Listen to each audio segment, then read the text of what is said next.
Hi అండి. ఇంతకుముందు శాతవాహనుల యొక్క గ్రంథాలు, శాసనాల గురించి నేర్చుకుందాం. ఈ వీడియోలో శాతవాహనుల యొక్క రాజకీయ చరిత్ర గురించి నేర్చుకుందాము.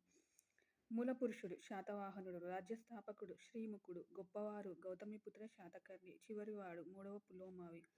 రాజధానులు కోటిలింగాల, ప్రతిష్టానపురం, ధాన్యకటకం. రాజభాష ప్రాకృతం. మతం జైనమతం, బౌద్ధమతం, హైందవ మతం. కులం బ్రాహ్మణులు. శిల్పకళ ఫణిగిరి శిల్పకళ. విదేశీ యాత్రికుడు, వీళ్ళ కాలంలో వచ్చిన విదేశీ యాత్రికుడు మెగస్తనీస్. నగర నిర్మాత పులోమావి II. ఇందులో ఇవన్నీ ప్రీవియస్ క్వశ్చన్స్ అండి. వాళ్ళ భాష ఏంటిది, వాళ్ళ ఏ మతము, వాళ్ళ కాలంలో వచ్చిన విదేశీ యాత్రికుడు ఎవరు, ఇవన్నీ ప్రీవియస్ క్వశ్చన్స్. అలాగే నెక్స్ట్ వారి యొక్క జన్మస్థలం, అంటే ఈ శాతవాహనుల యొక్క జన్మస్థలం గురించి ఒక్కొక్కరు ఒక్కొక్క రకంగా చెప్పారు. ఫస్ట్ కర్ణాటకవాదం. కర్ణాటకవాదంని ఎవరు చెప్పారు? డాక్టర్ విఎన్ సుక్తాంకర్ మరియు రామ్ చౌదరి, వీళ్ళు కర్ణాటకకు సంబంధించిన వాళ్ళు అన్నారు. నెక్స్ట్ విదర్భవాదం, దీన్ని వివి మిరాశ్రీ. నెక్స్ట్ మహారాష్ట్రవాదం, P T Srinivasa Ayyangar, K Gopalachari. Next కోస్తాంధ్రవాదం, R G Bhandarkar, V A Smith. Next తెలంగాణవాదం, డాక్టర్ దామె రాజారెడ్డి, రామారావు అండ్ కృష్ణ శాస్త్రి. అంటే వీళ్ళ జన్మస్థలం గురించి ఒక్కొక్కరు ఒక్కొక్క రకంగా చెప్పారు. ఇది కూడా ప్రీవియస్ క్వశ్చన్స్ వచ్చాయి ఇందులో నుంచి. నెక్స్ట్ పాలనా వ్యవస్థ ఎలా ఉండేది? పాలన వికేంద్రీకృత పాలన. విభాగాలు, వీళ్ళు రాజ్యాన్ని ఎలా విభాగాలుగా చేశారు? సామ్రాజ్యం, రాజు, సర్వాధికారి, సర్వ సైన్యాధ్యక్షుడు. ఆహారం అమాత్యుడు, విషయం విషయాధిపతి, గ్రామం గ్రామిక, నిగమ సభ నాగరికుడు. అలాగే వీరి కాలంలో ఉన్న వర్తక శ్రేణులు 18 శ్రేణులు ఉన్నాయి. అధిపతి, శ్రేష్ఠి. ఎన్ని శ్రేణులు ఉన్నాయి? వర్తక శ్రేణులు 18. అందులో అధిపతి ఎవరు? శ్రేష్ఠి. నెక్స్ట్ వాణిజ్యం, విదేశీ వాణిజ్యం ఎవరితో చేశారు? రోమన్.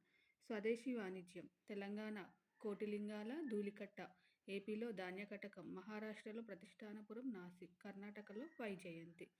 ఇక్కడ వాళ్ళు వాణిజ్యం బిజినెస్ చేశారు. నెక్స్ట్ ఓడరేవులు, మైసోలియా తూర్పు తీరం, ఏలేశ్వరం, బరుకచ్చ పశ్చిమ తీరం.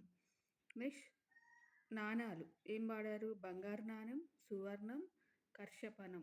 కర్షపణం అంటే ఏంటి? రాగి ప్లస్ నాణెం, కర్షపణం. నెక్స్ట్ వీరి సామాజిక వ్యవస్థ, సొసైటీ ఎలా ఉండేది? సమాజం చతుర్వర్ణ వ్యవస్థ, పితృస్వామిక వ్యవస్థ. నెక్స్ట్ వివాహాలు, కులాంతర వివాహాలు. కుటుంబం ఉమ్మడి కుటుంబ వ్యవస్థ. దురాచారాలు ఏమైంది? బానిస వ్యవస్థ, సతీ సహగమనం వీరి కాలంలో ఉండేది. నెక్స్ట్ వినోదం, జంట నృత్యాలు, బృంద నాట్యాలు. ఇందులో పీవైక్యూ అడిగారండి. శాతవాహనుల కాలంలో ప్రధాన వినోదం ఏంటి అంటే జంట నృత్యాలు, బృంద నృత్యాలు. నెక్స్ట్ పండుగలు, కౌముది యుగం, మదనోత్సవం, హాలక. నెక్స్ట్ మతాలు, జైన మతం ఎవరు అనుసరించారు? శాతవాహనుడు, శ్రీముఖుడు. వైదికం, Satakarni I, Satakarni II, Gautamiputra Satakarni and Yajnasri. Next భాగవత మతం, కన్హుడు, శ్రీముఖుడు. బౌద్ధం, మొదటి శాతకర్ణి, గౌతమి బాలశ్రీ. స్తూపం, పాషాగం. నెక్స్ట్ గుహాలయాలు, కన్హేరి, నాసిక్ గుహాలు. నెక్స్ట్ బౌద్ధమత కట్టడాలు, స్తూపాలు, విహారాలు, చైత్యాలు. ఆంధ్రాలో తొలి కట్టడాలు. నెక్స్ట్ శిల్పశైలి, గాంధార శైలి, అమరావతి శైలి. రాజభాష ప్రాకృతం, ప్రజల భాష, దేశ భాష. గుడిమల్లం, అతి ప్రాచీన శివలింగం. పాషాగం, ధూళికట్ట, తెలంగాణలో అతి ప్రాచీన స్తూపం. ఇవండి శాతవాహనులకు సంబంధించిన బిట్స్.